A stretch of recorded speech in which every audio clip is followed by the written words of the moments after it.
Stable price channel में आप लोग का स्वागत है। जिसका लक्ष्य बड़ा होता है उसे तकलीफ़ों का एहसास नहीं होता है, जिसे तकलीफ़ों का एहसास होता है उसका लक्ष्य बड़ा नहीं होता। चलते रहने की जिद, दृढ़ रहने पर प्रेरणादायक कहानी। अमर पिछले 4-5 सालों से अपने शहर में होने वाले मैराथन में हिस्सा लेता था, लेकिन कभी भी उसने रेस पूरी नहीं की थी।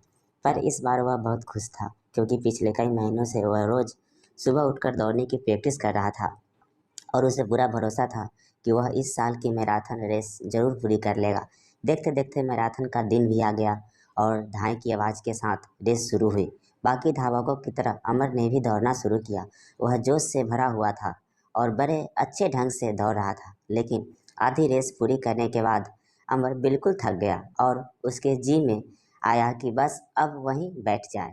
वह ऐसा सोच ही रहा था कि तभी उसने खुद को ललकारा, रुको मत अमर, आगे बढ़ते रहो। अगर तुम दौड़ नहीं सकते तो कम से कम जॉग करते हुए तो आगे बढ़ सकते हो, आगे बढ़ो।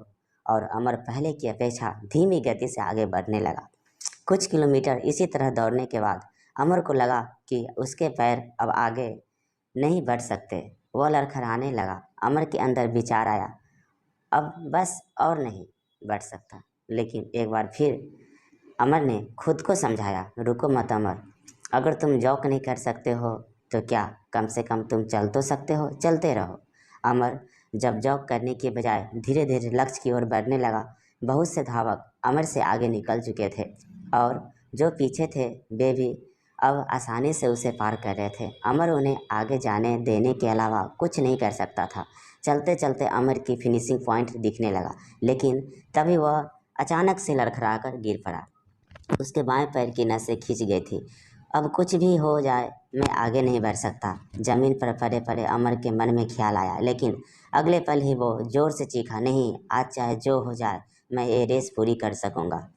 ये मेरी जिद है, माना। मैं चल नहीं सकता, लेकिन लड़खड़ाते लड़खड़ाते ही सही इस रेस को पूरा जरूर करूंगा।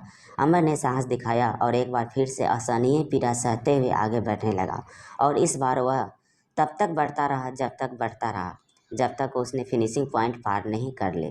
और लाइन पार करते ही वह ज़मीन पर लेट गया। उसकी आंखों से आंसू बह रहे थे। अमर ने रेस पूरी कर ली थी।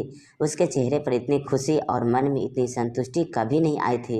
अमर आज ने अपने चलते रहने की जिद के कारण न सिर्फ एक रेस पूरी की थी, बल्कि ज़िंदगी की बाकी रेसों के लिए भी खुद को तैयार कर लिया था।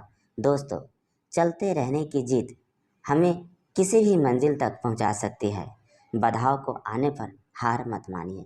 कैसे लगा यह शॉर्ट मोटिवेशन स्टोरी, कमेंट करके ज़रूर बताएं।